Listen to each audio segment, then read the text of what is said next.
বিশেষ অনুরোধ, আমাদের চ্যানেল ব্ল্যাক ইনভেনশন মুভিজকে সাবস্ক্রাইব করুন, কারণ আপনাদের সহযোগিতা এবং ভালোবাসা আমাদের জন্য একান্তই কাম্য।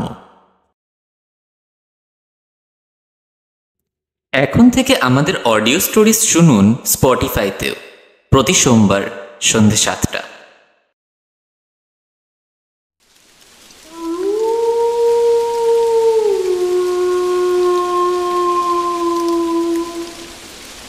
Black Invention.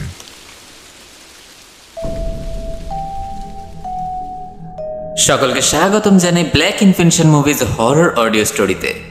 আজকের গল্প টিএম অরিজিনালস প্রেজেন্টস রাতুল জেসওয়ারের লেখা জাদুকরের ঘরটি।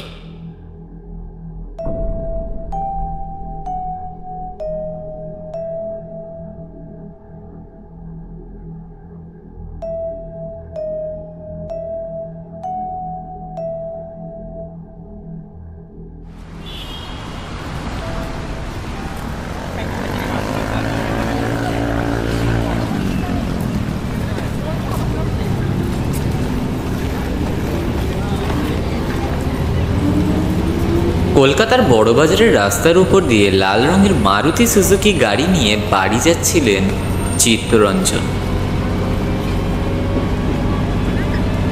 কোনো একটি বিষয় নিয়ে খুব চিন্তিত ছিলেন চিত্তরঞ্জন। তিনি পেশায় একজন জার্নালিস্ট। সেদিনকে তাড়াতাড়ি কাজ থেকে বেরিয়েছিলেন তিনি, কারণ কিছুদিন পর তার ওয়াইফের জন্মদিন ছিল। তিনি প্ল্যানিং করেছিলেন এইবারের জন্মদিন উপলক্ষে তিনি তার স্ত্রীকে কোথাও বাইরে ঘুরতে নিয়ে যাবেন, আর সেই সুযোগটাই করে দিয়েছিল তার অফিসের বস।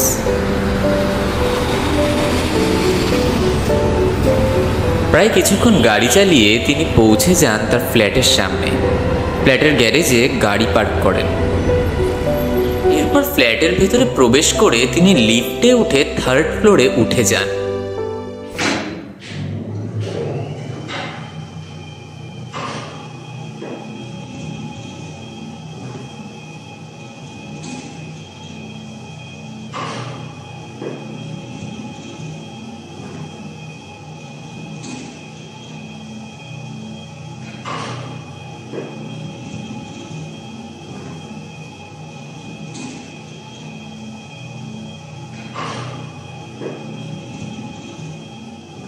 থার্ড ফ্লোরে গিয়ে তিনি নিজের ঘরের কলিং বেলটি বাজান। অপর প্রান্ত থেকে চিত্তরঞ্জনের স্ত্রী দরজাটা খোলেন এবং বলে ওঠেন, কি গো, কি হয়েছে তোমার? এখন তো সবে 7টা বাজে, তুমি এত তাড়াতাড়ি বাড়ি চলে আসলে? আরে না, কি আর হবে, কিছুই হয়নি। আসলে তাড়াতাড়ি কাজটা শেষ হয়ে গেছে আজ, তাই চলে এসেছি। ঠিক আছে, তুমি তাড়াতাড়ি ফ্রেশ হয়ে নাও, আমি তোমার জন্য চা নিয়ে আসছি। হ্যাঁ, একটু আদা দিয়ে ভালো করে দুধ চা বানিয়ে নিয়ে আসো তো। তারপর তোমার সাথে আমার বেশ কিছু জরুরি কথা আছে। এরপর চিত্তরঞ্জন ফ্রেশ হওয়ার জন্য বাথরুমে চলে যান, আর অপরদিকে তার স্ত্রী রান্নাঘরে চলে যায় চা বানানোর জন্য। কিছুক্ষণ পর চিত্তরঞ্জন ফ্রেশ হয়ে বাথরুম থেকে বেরিয়ে আসেন। তারপর তিনি একটা সিগারেট জ্বালিয়ে হাতে ফোন নিয়ে সোফায় বসেন আর ফোন দেখতে থাকেন। ঠিক সেই মুহূর্তেই তার স্ত্রী রান্নাঘর থেকে চা নিয়ে আসেন এবং বসেন চিত্তরঞ্জনের পাশে। তার স্ত্রী বলে ওঠেন, কি গো, এই যে তোমার জন্য চা নিয়ে এসেছি, খেয়ে নাও। হ্যাঁ, রাখো রাখো, খাচ্ছি। তুমি কি জরুরি কথা বলবে বলেছিলে? কি বিষয় নিয়ে গো? সব বলছি, দাঁড়াও একটু। জানো তো, আজকে একটা ফোন এসেছিল আমার ফোনে। কে ফোন করেছিল? তা বলতে পারবো না কোথা থেকে ফোন করেছে, কিন্তু ফোন করে বলছে যে আপনি তো প্যারানর্মাল ডিটেকটিভ নিয়ে স্টাডি কমপ্লিট করেছেন, আপনি কি আমাদের সাথে কাজ করবেন? আমি তখন বললাম যে আমার বিয়ে হয়ে গেছে, তাই আমি কোনো কাজের সাথে যুক্ত থাকতে চাই না। ভালো করেছো, বাদ দাও ওইসব। আর হ্যাঁ শোনো, কালকে সকাল 10টা নাগাদ আমরা কিন্তু বেরোচ্ছি। তুমি একটা কাজ করো, তোমার সমস্ত জরুরি জিনিস যা আছে সব লাগেজে আজকে প্যাক করে নাও। কেন, কোথায় ঘুরতে যাব আমরা? সেইটা এখন সারপ্রাইজ। চিত্তরঞ্জনের স্ত্রী সাবিত্রী দাশগুপ্ত বিয়ের 3 বছর আগে প্যারানর্মাল ডিটেকটিভ নিয়ে পড়াশোনা করেছিলেন। এই বিষয়টাই যখন চিত্তরঞ্জন জানতে পারে, তখন থেকে চিত্তরঞ্জন বাবুর একটা আলাদা নেশা লেগে যায় প্যারানর্মাল জিনিসপত্র নিয়ে। তিনি ভুতুরে জায়গাগুলোতে গিয়ে ভুতুরে বিষয়গুলিকে মিথ্যে প্রমাণ করতে খুব ভালোবাসতেন।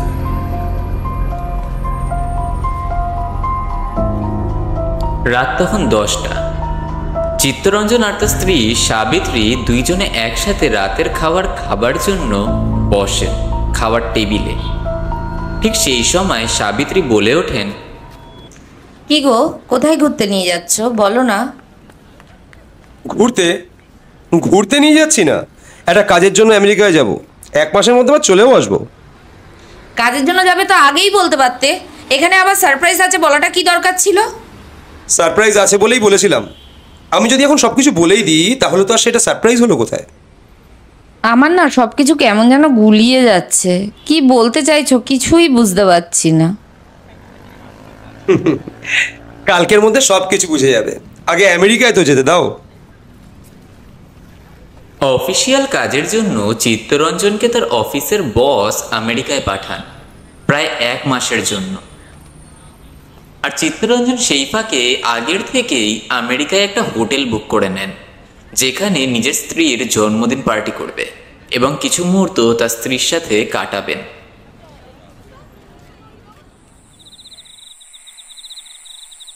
এরপর তাদের রাত্রের খাওয়ার পর্ব শেষ হয়ে যায়। তারা দুইজন মিলে নিজেদের লাগেজ প্যাক করে রেখে ঘুমাতে চলে যায়।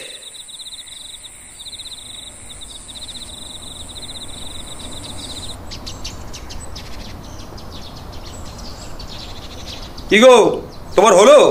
আরে তাড়াতাড়ি রেডি হও, ক্যাব বুক করে দিয়েছি, 10 মিনিটের মধ্যে চলে আসলো বলে। এই তো হয়ে গেছে, আসছি, দাঁড়াও।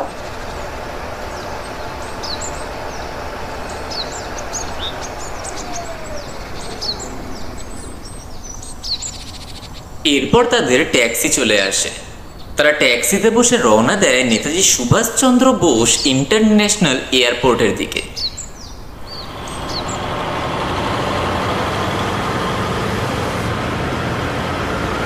কয়েক ঘন্টা পথ অতিক্রম করে তারা পৌঁছে যায় এয়ারপোর্টে। এয়ারপোর্টের ভেতরে প্রবেশ করে এবং এয়ারপোর্টের সমস্ত জরুরি কাজ সম্পন্ন করে চিত্তরঞ্জন। এবং কিছুক্ষণ পর তিনি জানতে পারেন তাদের ফ্লাইট প্রায় আধা ঘন্টা লেট আছে। এই খবরটা পাওয়ার পর চিত্তরঞ্জন তার স্ত্রীকে ওয়েটিং রুমে নিয়ে যান এবং অপেক্ষা করতে থাকেন। ঠিক সেই সময় সাবিত্রী চিত্তরঞ্জনকে বলে ওঠেন, কি হলো, আমাদের ফ্লাইট কখন ছাড়বে? এখনো আধ ঘন্টা অপেক্ষা করতে হবে গো, ফ্লাইটটা ডিলে করে দিয়েছে। বলছিলাম তোমার অফিসের আর কেউ যাবে না? তোমার অফিসের হয়ে কি খালি তুমিই যাচ্ছ? হ্যাঁ, আমি একলাই যাব, বেশি কাজ নেই তো আমার। বেশি কাজ নেই যখন, তাহলে 1 মাসের জন্য কেন যাচ্ছি আমরা? ম্যাডাম, সমস্ত বিষয় নিয়ে এত গভীরে যেও না। যা বাবা, এখানে আবার গভীর কোথা থেকে এলো? আমি তোমার স্ত্রী হই, আমি তোমায় জিজ্ঞাসা করতেই পারি। ঠিক আছে, এখন চলো, টাইম হয়ে এসেছে, তোমাকে সমস্ত কিছু বলবো। আগে আমেরিকায় যাই। এরপর তারা ফ্লাইটে উঠে পড়ে। ফ্লাইটের সিটে এসে বসে। চিত্তরঞ্জন একটা বিষয় নিয়ে খুব চিন্তায় পড়ে যায়। তার এই চিন্তিত মুখ দেখে সাবিত্রীর মনে অনেক কৌতূহল সৃষ্টি হয়। সাবিত্রী যতক্ষণ না পুরো বিষয়টা জানতে পারছে ততক্ষণ তার মনটা ছটপট করতে থাকে।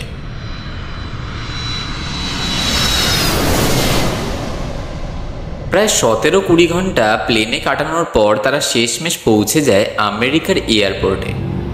এয়ারপোর্ট থেকে বেরিয়ে তারা ট্যাক্সি করে হোটেলের দিকে রওনা দেয়। কিছুক্ষণের মধ্যেই পৌঁছে যায় সেই হোটেলে, যার নাম ছিল দ্য হোটেল প্যাসিনো। হোটেলের ভেতরে প্রবেশ করতে চিত্তরঞ্জনকে ওয়েলকাম জানান সেই হোটেলের ম্যানেজার জেমস ব্রন। ঠিক সেই সময় জেমস ব্রন বলে ওঠেন, আপনি কি চিত্তরঞ্জন গো? হ্যাঁ, আমি চিত্তরঞ্জন গো। আপনি কি জেমস ব্রন? হ্যাঁ হ্যাঁ, আসুন না, ভেতরে আসুন। আর হ্যাঁ, আপনাদের রুমটা রেডি আছে, এই নিন রুমের চাবি। Thank you so much. হ্যাঁ, মোস্ট ওয়েলকাম। আর হ্যাঁ, আপনার বসের সাথে আমার কথা হয়ে গেছে। আপনার ইভেন্টের প্রোগ্রামের ডেটটা হলো আগামীকাল সকাল 10টার দিকে। আপনি এতটা দূর থেকে এসছেন, একটু বিশ্রাম নিন। আপনার সাথে প্রোগ্রামের বিষয় নিয়ে নয় পরে কথা বলে নেব। একদম। আপনার সাথে পরের সমস্ত বিষয় নিয়ে আলোচনা করে নিচ্ছি। এরপর চিত্তরঞ্জন আর তার স্ত্রী সাবিত্রী নিজের রুমে চলে যায়। রুমের ভেতর প্রবেশ করতে সাবিত্রী অবাক হয়ে যায়, কারণ আজকে তার জন্মদিন। তার জন্মদিন উপলক্ষে চিত্তরঞ্জন রুমের ভেতরে বেলুন দিয়ে সাজিয়ে রাখার জন্য অনুরোধ জানিয়েছিলেন জেমসের কাছে। জেমসও চিত্তরঞ্জনের কথা মতো ঘরের ভেতরটা খুব সুন্দরভাবে ডেকোরেশন করে দিয়েছিল। চারিদিকে বেলুন দিয়ে সাজানো এবং জায়গায় জায়গায় পুতুল রাখা আর অনেক কিছু দিয়ে সাজিয়ে তুলেছিল পুরো রুমটাকে। রুমটা দেখে সাবিত্রী খুব খুশি হয়ে যায়। তার এই খুশি মুখ দেখে চিত্তরঞ্জন বলে ওঠেন, কি গো, এবার খুশি তো? হ্যাঁ গো, আজকে সব থেকে বেশি খুশি। অনেকদিন পর দুইজন একসাথে সময় কাটাতে পারবো। একদম। যেই দিন থেকে এই সাংবাদিকতার লাইনে এসেছি না, সেই দিন থেকে তোমায় ঠিক করে সময় দিতে পারতাম না, কিন্তু আজ তোমার সাথে সারাটা দিন কাটাবো। আর হ্যাঁ, রাতে বাইরের ডিনারের প্ল্যানিংটাও হয়ে গেছে। সত্যি thank you so much Chittaranjan. এরপর তারা দুইজনে একসাথে সময় কাটান রুমের ভেতরে, কিছুক্ষণ বিশ্রাম নেন আর তারপর তারা বাইরে ঘুরতে বেরোয়। বাইরেই তারা রাত্রের ডিনারটা কমপ্লিট করে। তারা আবার হোটেলে ফিরে আসে আর নিজের রুমে চলে আসে। রাত প্রায় 10:30। চিত্তরঞ্জন সোফার উপরে বসে হুইস্কি খাচ্ছিল আর ল্যাপটপের মধ্যে কাজ করছিল। ঠিক তখনই সাবিত্রী পেছন থেকে এসে চিত্তরঞ্জনের কাঁধে হাত রাখে এবং বলে ওঠে, কি গো, কি নিয়ে এত চিন্তা করছো তুমি? চিন্তার বিষয় হলো এই জাদুকরটাকে নিয়ে। জাদুকর? কোন জাদুকরের কথা বলছো বলো তো? শোনো তাহলে, এই আমেরিকায় বসবাস করে সেই জাদুকর যার নাম হলো চেস্টার ক্র্যাব। তিনি ফ্রিক শো বলে একটা শো করতেন, ধীরে ধীরে বেশ প্রচলিত হয়ে ওঠে। তিনি নাকি কালা জাদুর তন্ত্রবিদ্যার সাহায্য নিয়ে নিজের জাদুর শক্তি বৃদ্ধি করেন, কিন্তু বেশ কয়েক মাস ধরে তার জাদুর শো বন্ধ থাকে। পরে জানা যায় তিনি আর এই জগতে নেই। কিন্তু অদ্ভুত বিষয় হলো জাদুকরের এই বাড়িটা নিয়ে। এখানকার মানুষরা দাবি করে সেই বাড়িতে নাকি তার আত্মা বাস করে। একবার ছোটোখাটো প্যারানর্মাল ডিটেকটিভের টিমও সেই বাড়িতে গিয়েছিল, তারাও একই দাবি দিয়েছে। তারাও বলেছে নাকি সেই জাদুকরের বাড়িটিতে প্যারানর্মাল কিছু রয়েছে। বাবা, খুব সাংঘাতিক বিষয়, কিন্তু তুমি এইসব নিয়ে এত চিন্তা করছো কেন? তুমি কি যাবার কথা ভাবছো? হ্যাঁ, ঠিকই ধরেছ, যাবো তো একদম নিশ্চিত, কিন্তু আমাদেরকে বন্ড সাইন করতে হবে। চিত্তরঞ্জনের সে পুরনো নেশা আবার জেগে উঠতে দেখে সাবিত্রী। এইরকম অনেক জায়গায় গিয়ে চিত্তরঞ্জন ভুতুরে বিষয়গুলোকে মিথ্যে প্রমাণ করে এসেছে। চিত্তরঞ্জন এইসব কাজ করত কারণ সে মনে করত এইরকম বাড়িগুলোতে ভূতের ভয় দেখিয়ে বাড়িটাকে হড়প করে নিত কিছু মানুষ, আর চিত্তরঞ্জন গোয়েন্দা সেজে তাদেরকে হাতে নাতে ধরত। রাত প্রায় 12টা। চিত্তরঞ্জন এবং সাবিত্রী নিজেদের মতো শুতে চলে যায়।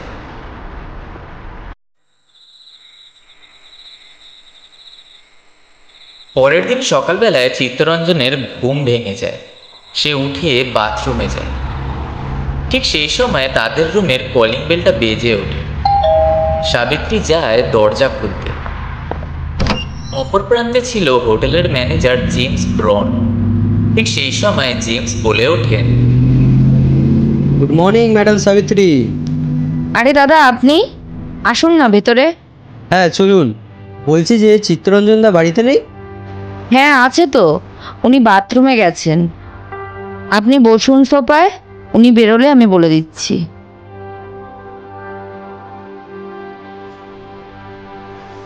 কিছুক্ষণের মধ্যে চিত্তরঞ্জন বাথরুম থেকে বেরিয়ে আসে। তারপর চিত্তরঞ্জন দেখেন তাদের রুমের সোফার উপর জেমস ব্রন বসে রয়েছে। তখন চিত্তরঞ্জন জেমসের পাশে গিয়ে বসে এবং চিত্তরঞ্জন বলে ওঠেন, আরে জেমস, গুড মর্নিং। আরে গুড মর্নিং, গুড মর্নিং। বলুন, ইভেন্টের কাজ আর কতটা দূর? এই তো কাজ মোটামুটি হয়ে গেছে। বলছি ওই বিষয়টা নিয়ে কিন্তু একটু কথা ছিল আপনার সাথে। কোন বিষয়টা বলুন তো? ওই জাদুকরের বিষয়? হ্যাঁ, আপনি যদি আজকে যাওয়ার ব্যবস্থাটা করে দিতেন না, খুব ভালো হতো। দেখুন, যাওয়ার ব্যবস্থাটা করেই দেবো, তার জন্য আপনাকে বন্ড পেপারে সাইন করতে হবে। কিন্তু আমি বলছি ওই জাদুকরের বাড়িতে যেতেই হবে। কেন বলুন তো, কোনো অসুবিধা আছে নাকি? না না, আমার কোনো অসুবিধা নেই, কিন্তু আপনি যা ভাবছেন ওই বাড়ি নিয়ে, আদৌ কিন্তু ওই বাড়িটা খুব একটা ভালো নয়। ওই বাড়িটাতে এর আগেও একটা ভদ্রমহিলা গিয়েছিল প্রায় 2 বছর আগে। সেই মহিলাটা এমন কিছু দেখে নিয়েছিল সেই বাড়িতে, যার ফলে তার মৃত্যু হয়ে যায়। এই সমস্ত কথা শোনার পর চিত্তরঞ্জন খুব অবাক হয়ে যায়। তার মনের ভেতর একটা ভয়ের আতঙ্ক কাজ করে তখন। এরপর জেমস সেই ভুতুরে জাদুকরের বাড়িতে যাওয়ার ব্যবস্থা করে দেয় চিত্তরঞ্জনের জন্য। ঠিক তখনই জেমস বলে, দেখুন, আপনি যদি যেতে চান তাহলে আজকে সন্ধ্যের মধ্যেই যেতে হবে আপনাকে। বাহ, আজকের মধ্যে হয়ে গেলে তো বেশ ভালো হয়। ঠিক আছে, তাহলে এখন আমি আসি, আপনি রেডি হয়ে থাকবেন, বিকেলবেলায় আমি নিতে আসবো আপনাকে। এরপর জেমস চলে যায় তাদের রুম থেকে। অপরদিকে চিত্তরঞ্জন জেমসের কথা শুনে ভয়ও পায়, আবার খুশিও হয়। চিত্তরঞ্জন নিজের স্ত্রীর সাথে প্যারানর্মাল বিষয় নিয়ে কথোপকথন করতে শুরু করে দেয়। সারাটা দিন তারা এই জাদুকরের বিষয় নিয়ে কথা বলেই কাটিয়ে দেয়।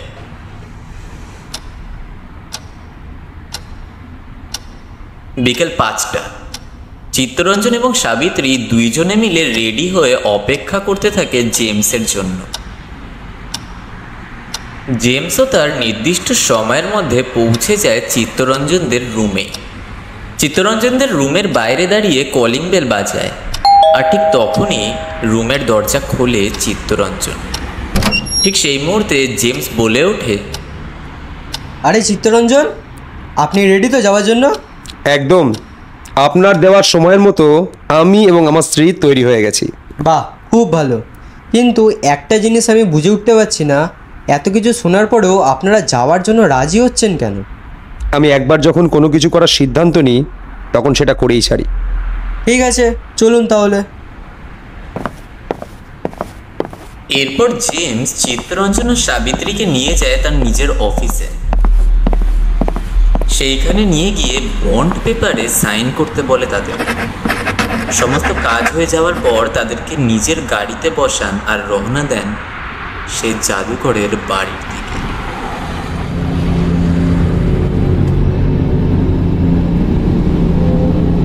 সন্ধে তখন 6টা। জেমসের গাড়ি হাই রোডের রাস্তা ধরে দ্রুত গতিতে এগিয়ে যাচ্ছে সেই বাড়ির দিকে। হাই রোডের পাশ দিয়ে বেরিয়ে আসছে একটা জঙ্গল। তারা সেই জঙ্গলে গাড়ি নিয়ে প্রবেশ করে। প্রায় কিছুক্ষণ গাড়ি চালিয়ে জেমস একটা নিস্তব্ধ জায়গায় গাড়িটাকে দাঁড় করায় এবং জেমস বলে ওঠে, এই হলো সেই পরিত্যক্ত জাদুঘরের বাড়ির পথ। কি বলছেন জেমস বাবু? আশেপাশে তো জঙ্গল ছাড়া আর কোনো বাড়ি দেখতেই পাচ্ছি না। কি অদ্ভুত, তাই না? ওই দেখুন, গাছের সাথে একটা বাল্ব ঝুলছে, দেখতে পাচ্ছেন? হ্যাঁ, দেখতে পেয়েছি। ওই বাল্বের আলোর পথ ধরে সোজা হেঁটে চলে যান, তারপরেই আপনাদের চোখের সামনে ভেসে উঠবে চেস্টার ক্রাবের ভুতুড়ে বাড়ি। আর আপনি আপনি যাবেন না আমাদের সাথে? আমার মরার শখ হয়নি, আপনারাই যান। আপনারা যদি বেঁচে থাকেন তো আপনাদের সাথে আবার দেখা হবে। এরপর জেমস গাড়ি নিয়ে চলে যায় সেইখান থেকে।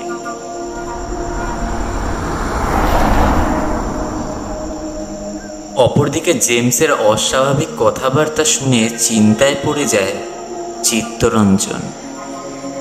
চিত্তরঞ্জন তখন জেমসের কথা অগ্রাহ্য করে এবং সেই বাল্বের আলোর পথ ধরে এগিয়ে যায় সামনের দিকে।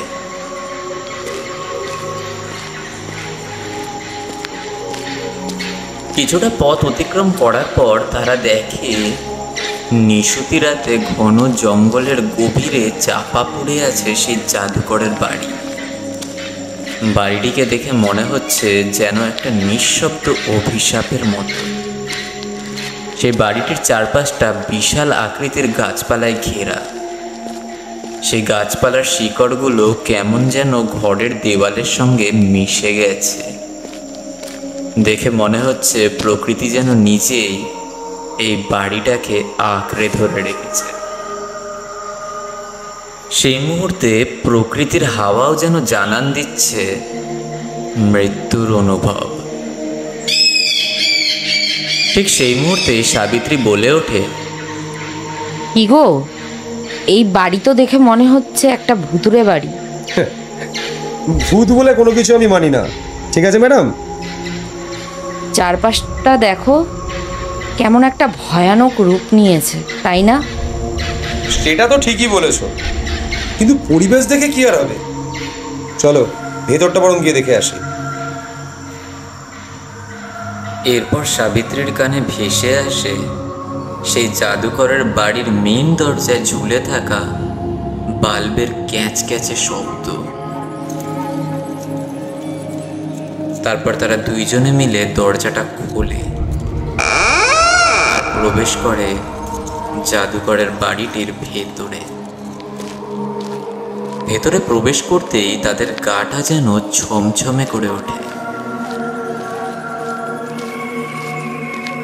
তারা দেখে এক বিশাল হল ঘর, যেখানে ঝুলছে কালো রঙের মোমবাতির ঝাড়। সবগুলো একসাথে জ্বলে না, কিন্তু যেটাই জ্বলে ওঠে দেখে মনে হয় কালো চোখের মতো কেউ যেন দেখছে তাদেরকে। ঠিক তখনই সাবিত্রীর নাকে জুঁই ফুলের গন্ধ ভেসে আসে। সাবিত্রী গন্ধটা পেয়ে অবাক হয়ে যায়, বলে ওঠে, কি গো, আমি না জুঁই ফুলের গন্ধ পাচ্ছি, তুমি কি পাচ্ছ? কি যে বলো না তুমি, এই বাড়িতে আবার জুঁই ফুল আসবে কোত্থেকে? হ্যাঁ গো, সত্যি বলছি, এই গন্ধটা জুঁই ফুলের গন্ধ। সাবিত্রী আগাগোড়ায় জুঁই ফুলের গন্ধে বড় আকর্ষিত হয়, কিন্তু চিত্তরঞ্জন কোনো গন্ধ না পাওয়ার ফলে সাবিত্রীর কথা অগ্রাহ্য করে এবং সামনের দিকে এগোতে শুরু করে। একটু সামনের দিকে এগোতেই তাদের চোখ যায় দেওয়ালে টাঙানো আছে বিবর্ণ প্রতিমূর্তি। প্রতিমূর্তির মধ্যে আছে জাদুকর, তার চেলা এবং কিছু অপরিচিত মুখ। সবগুলোর চোখ অদ্ভুত এক শূন্যতা মতো। একজন যেন কাঁদছে, আবার কেউ কেউ শয়তানি হাসি হেসে তাকিয়ে আছে তাদের দিকে।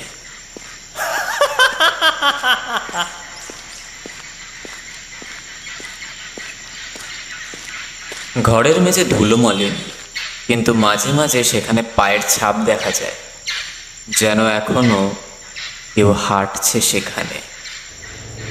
ঠিক সেই মুহূর্তে চিত্তরঞ্জন বলে, সত্যি বাড়িটাকে যত দেখছি তত যেন অবাক হয়ে যাচ্ছে। ঠিক বলেছ, বাড়িটার ভেতরের পরিবেশ কেমন অদ্ভুত, তাই না? আমার তো গা ছমছম করে উঠছে। একটা কাজ করো, তুমি বরং দোতলার দিকে যাও, আমি বরং নিচের তলাটা ভালো করে ঘুরে দেখে নিই, কেমন? এরপর সাবিত্রী পুরনো কাঠের সিঁড়ি বয়ে দুতলার দিকে যায়, আর অপর প্রান্তে চিত্তরঞ্জন নিচের তলার উপস্থিত একটা পুরনো কাঠের দরজায় দেখতে পায়। ও কৌতূহল নিয়ে এগিয়ে যায় সেই কাঠের দরজার সামনে। দরজাটা কিন্তু মাকড়সার জাল দিয়ে পুরো ঢাকা পড়ে রয়েছে।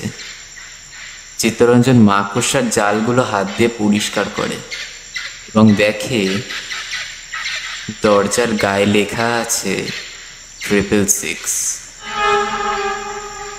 চিত্তরঞ্জন ভালো করে জানতো এটা শয়তানের নাম্বার, কিন্তু তাও সে সাহস করে দরজাটা খোলে, আর আচমকাই ভেতর থেকে এক গুচ্ছ বাদুড়ের দল আক্রমণ করে চিত্তরঞ্জনের গায়ের উপর। চিত্তরঞ্জন ভয়ে মাটিতে পড়ে যায়।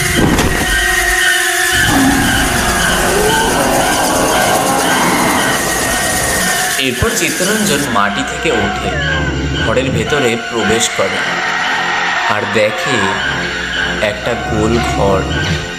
ঘরের মাঝখানে আঁকা একটা বিশাল 5 ভুজ, যার চারিপাশে ছড়ানো কাচের শিশি। হাড়গোড়, পুরনো বই এবং রক্তমাখা কাপড়। ঘরের চারিপাশে কালো মোমবাতি জ্বলছে। মোমবাতি জ্বলতে দেখে অবাক হয়ে যায় চিত্তরঞ্জন। চিত্তরঞ্জন নিজের মধ্যে কথা বলতে শুরু করে। এই বাড়ি তো গত 2 বছর ধরে বন্ধ পড়েছিল, তাহলে এই মোমবাতিগুলো এখন জ্বলছে কি করে? তাহলে কি সত্যি এই বাড়িতে এখন কালো জাদুর সাথে যুক্ত, নাকি কোনো শয়তান এখনো বাস করে এই বাড়িতে? অনেক প্রশ্ন এই মাথার মধ্যে ঘুরপাক খাচ্ছিল তখন, কিন্তু চিত্তরঞ্জন কোনো প্রশ্নেরই উত্তর খুঁজে পাচ্ছিল না। ঠিক সেই সময় চিত্তরঞ্জন খেয়াল করে ঘরের ভেতরে একটাও জানালা নেই, খালি আছে একটা ছোট ফাঁকা জায়গা। আর সেই ফাঁকা জায়গার থেকে চাঁদের আলো এসে পড়েছে সেই 5 ভুজের ওপর। অপরদিকে সাবিত্রী দোতলার একটা ঘর দেখতে পায়। সেই ঘরটা পশ্চিম কোণে উপস্থিত রয়েছে। সাবিত্রী সেই ঘরের দিকে এগিয়ে যায় এবং খেয়াল করে কেউ যেন সেই ঘরের ভেতরে মন্ত্র পড়ছে। হঠাৎ সেই মুহূর্তে ঘরের ছাদ থেকে একটা বড় কাঠের টুকরো ভেঙে পড়ে সাবিত্রীর উপর। সাবিত্রী হন্তদন্ত হয়ে দৌড়ে সেই ঘরের ভেতরে ঢুকে যায়। ঘরের ভেতরে ঢুকতেই সাবিত্রীর চোখ যায় দেওয়ালের দিকে। একটা বিশাল আকৃতির পাথরের বৃত্ত আঁকা রয়েছে, যার গায়ে কালো জাদুর চিহ্ন, ত্রিকোণ চোখ আর রক্তের দাগের মতো ছোপ ছোপ লাল দাগ। সাবিত্রী সেই বৃত্তটাকে ছুঁতে যায়। কয়েকক্ষণের মধ্যেই সারা ঘরে কালো ধোঁয়া ভরে যায়, আর সাবিত্রী আবার সেই জুঁই ফুলের গন্ধ পায়। সাবিত্রী খেয়াল করে সেই ঘরের ভেতর কেউ যেন উপস্থিত রয়েছে। সাবিত্রী পালানোর সিদ্ধান্ত নেয় এবং দৌড়ে পালাতে যায়। আচমকাই সাবিত্রী দেখতে পায় সেই কালো ধোঁয়ার মধ্যে একটা কালো অবয়ব দাঁড়িয়ে রয়েছে ঠিক তার সামনে। সেই অবয়বটা একটা মৃদু হাসি হেসে সাবিত্রীর শরীরের ভেতরে প্রবেশ করে। সাবিত্রী গলা ফাটিয়ে চিৎকার করে ওঠে।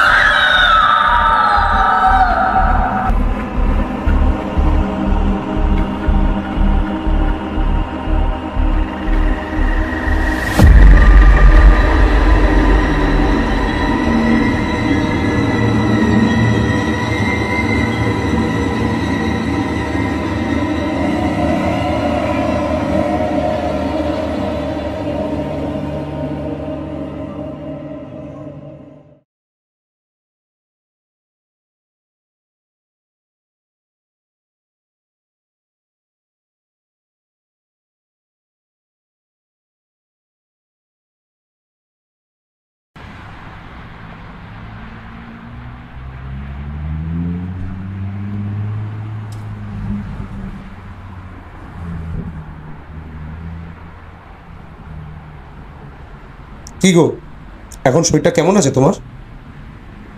আমি এইখানে কি করছি? আমি তো তুমি এখন হাসপাতালে আছো, ডাক্তার ওষুধ দিয়ে গেছে, কিছুদিনের মধ্যেই সুস্থ হয়ে যাবে। আমার কি হয়েছিল? আমি হাসপাতালে কেন? সেইটাই তো আমার প্রশ্ন তোমার কাছে, কি হয়েছিল তোমার? সাবিত্রী সেই দৃশ্য দেখার পর অজ্ঞান হয়ে পড়ে যায়। তারপর চিত্তরঞ্জন তাকে অজ্ঞান অবস্থায় পায়, আর সেই রাত্রেই সাবিত্রীকে লোকাল হসপিটালে ভর্তি করায়। ডাক্তার সাবিত্রীর চিকিৎসা করে এবং জানায় সাবিত্রী নাকি এমন কিছু দেখে নিয়েছিল যার ফলে ভয়ে অজ্ঞান হয়ে গেছিল, আর তার সারা শরীরে রক্তচাপ বেড়ে গেছে। পরের দিন সাবিত্রীর জ্ঞান ফেরে, আর চিত্তরঞ্জন তার স্ত্রীকে নিয়ে হোটেলে ফিরে আসে। হোটেলে ফেরার পর তাদের সাথে দেখা করতে আসে জেমস, এবং জেমস চিত্তরঞ্জনকে বলে ওঠে, আর বলুন চিত্তরঞ্জন বাবু, আপনাদের সাথে কি কি ঘটলো? দেখা হলো জাদুঘরের সাথে? আপনি কি আমার সাথে ইয়ার্কি করছেন? আরে না না, আমি আপনাদের সাথে ইয়ার্কি কেন করব? আমি তো অবাক হয়ে যাচ্ছি আপনাদেরকে দেখে। কেন বলুন তো? আপনি আবার অবাক হচ্ছেন কিসের জন্য? না, আপনারা বেঁচে ফিরেছেন নাকি তাই দেখার জন্যই এসেছিলাম। এক কথায় দু কথায় ঝগড়া লেগে যায় তাদের মধ্যে, কিন্তু জেমস ঝগড়াটাকে থামিয়ে চুপচাপ সেইখান থেকে চলে যায়। এরপর চিত্তরঞ্জনও নিজের রাগ থামিয়ে রাত্রের খাবার শেষ করে শুতে চলে যায়।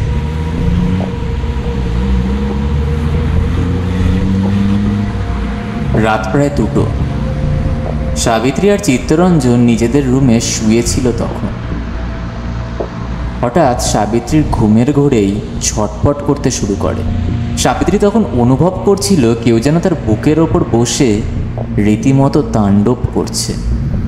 তার মুখ থেকে রক্ত উপচে পড়ছে। আচমকাই সব কিছু যেন শান্ত হয়ে যায়।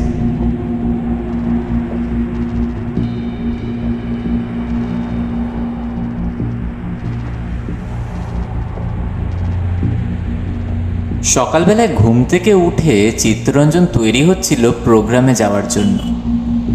ঠিক সেই সময় সাবিত্রী বলে ওঠে, কি গো, তোমাকে একটা কথা বলার ছিল। হ্যাঁ বলো, কি বললো? কালকে রাতে আমি একটা খুব বাজে স্বপ্ন দেখেছি। কিন্তু এত বাজে স্বপ্ন কেন দেখলাম? সবে সবে শরীরটা ঠিক হয়েছে তো, তাই হয়তো।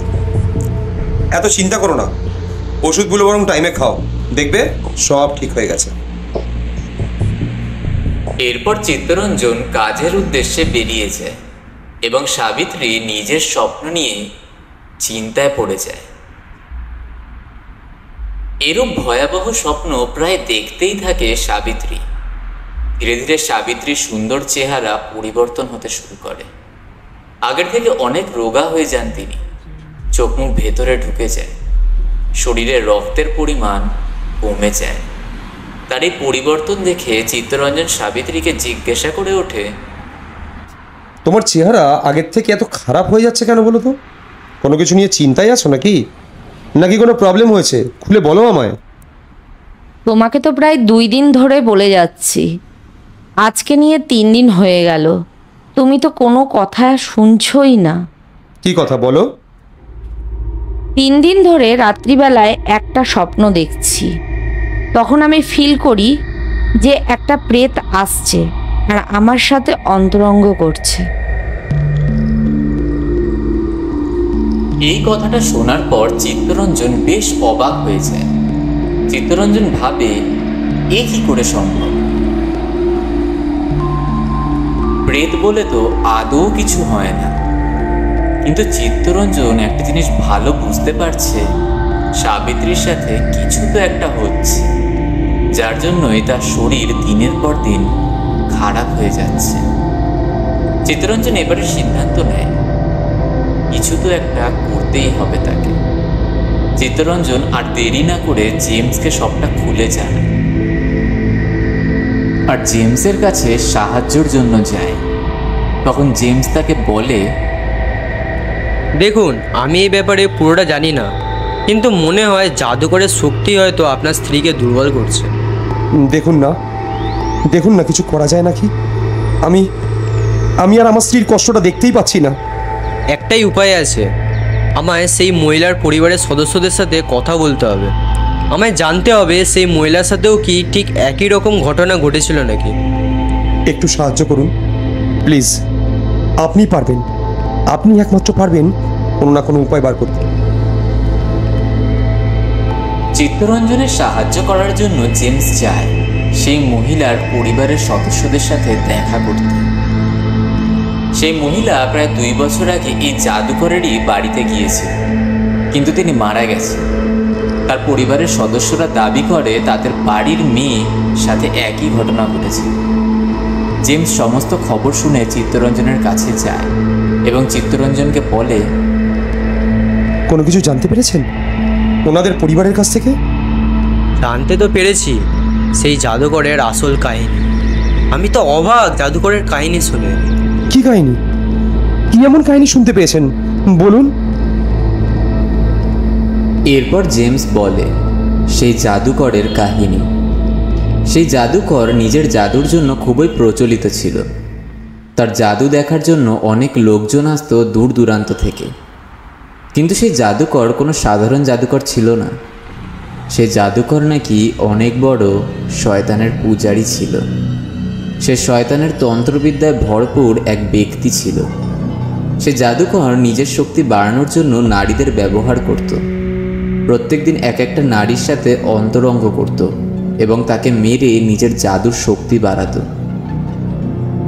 কিন্তু একদিন সবাই জানতে পেরে যায় এই রহস্যটা। তারপর সে জাদুকরকে তার বাড়ির ভেতরেই মেরে আগুন জ্বালিয়ে দেয় তার শরীরে সেইখানকার প্রতিবেশীরা। তারপর থেকেই নাকি সেই জাদুকরের বাড়ি অভিশপ্ত হয়ে যায়।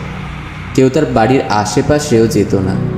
যেসব মহিলা ওই বাড়িতে পা দিয়েছে তাদের সবাইকেই সে নিজের শিকার বানিয়েছে। আর এখন তার শিকার হয়েছে সাবিত্রী। তার মানে সাবিত্রী ঠিকই বলতো, রাতে ঘুমানোর পর তার স্বপ্নে সেই জাদুকরের প্রেতাত্মা আসতো। কিন্তু এই প্রেতাত্মার হাত থেকে বাঁচার তো কোনো উপায় আছে। একটাই কাজ আপনাকে করতে হবে।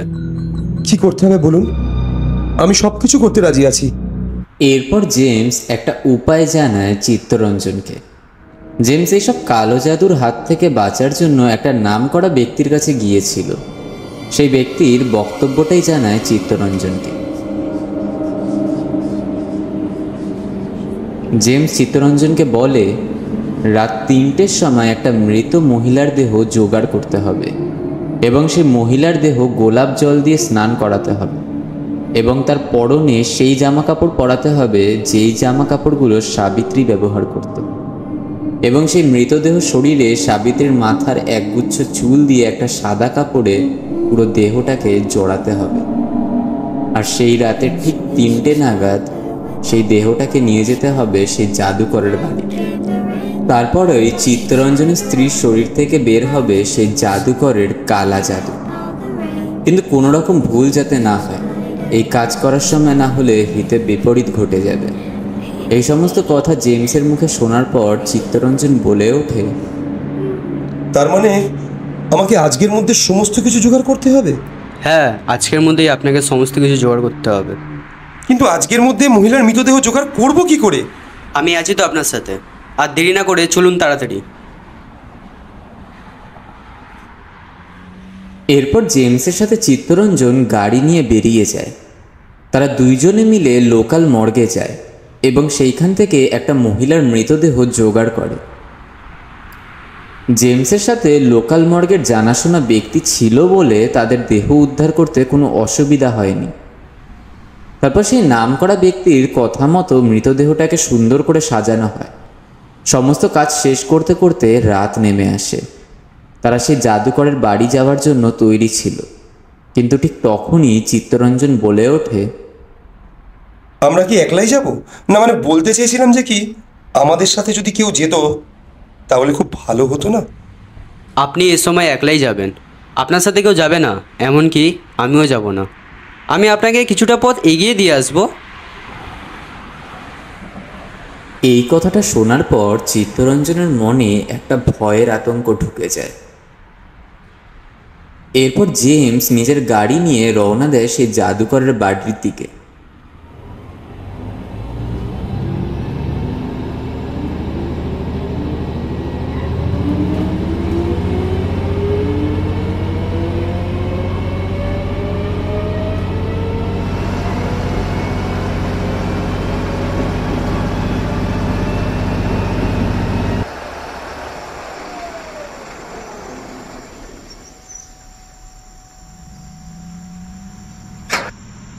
কিছুক্ষণ পর গাড়ি গিয়ে থামে সেই জঙ্গলের পাশে।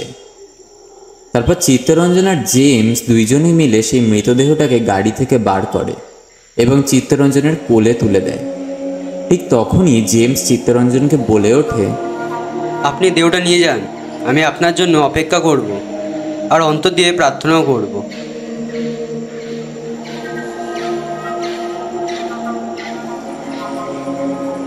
এরপর চিত্তরঞ্জন জঙ্গলের পথ ধরে এগিয়ে যায় সেই জাদুকরের বাড়ির দিকে।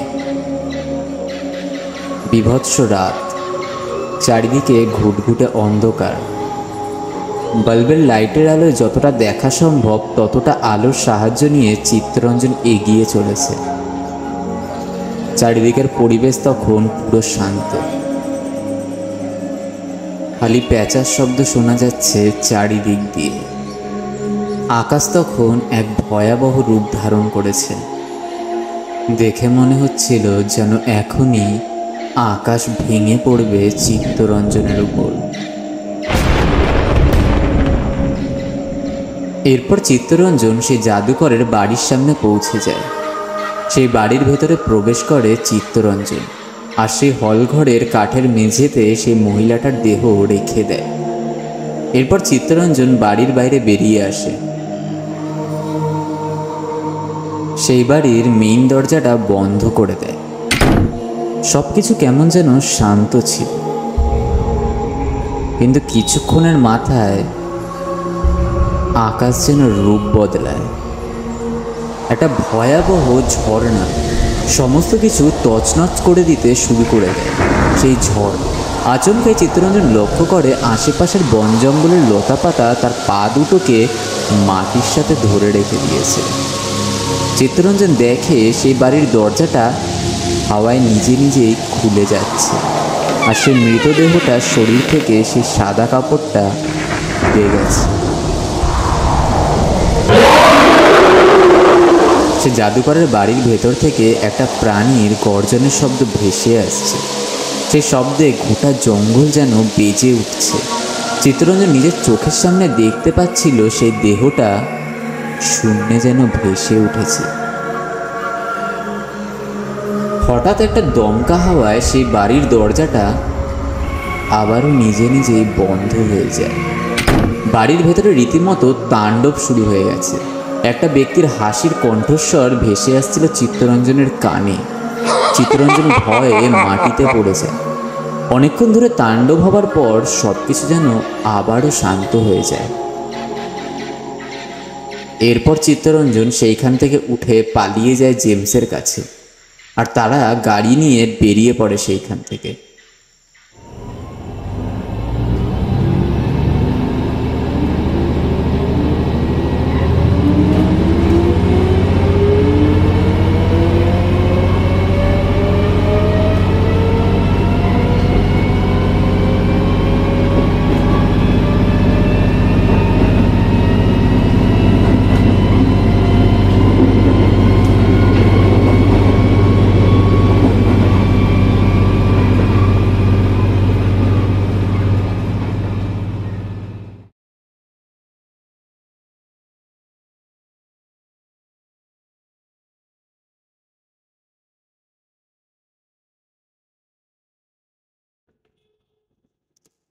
কিছুদিন পর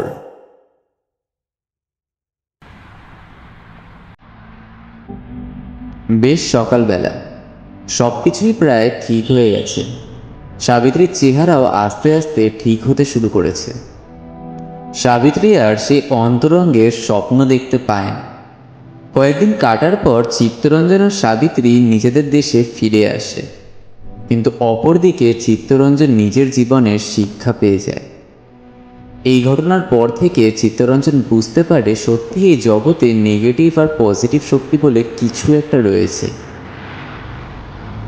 এরপর থেকে চিত্তরঞ্জন কোনোদিনও আর ভুতুরে জায়গায় যায়নি।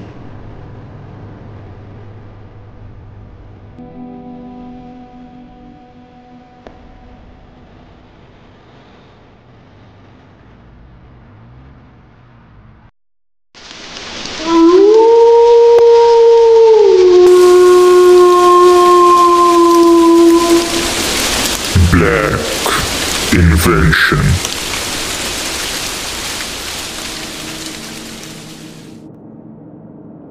নমস্কার বন্ধুরা, গল্পটি ভালো লেগে থাকলে অবশ্যই লাইক, কমেন্ট এবং সাবস্ক্রাইবের মাধ্যম দ্বারা জানাবেন।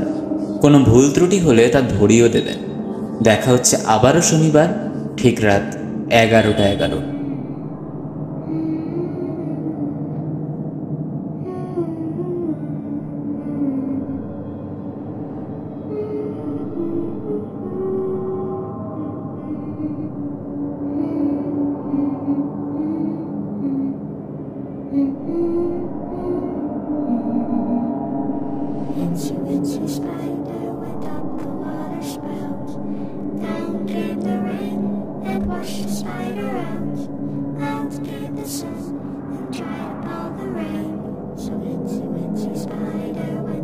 Podcast.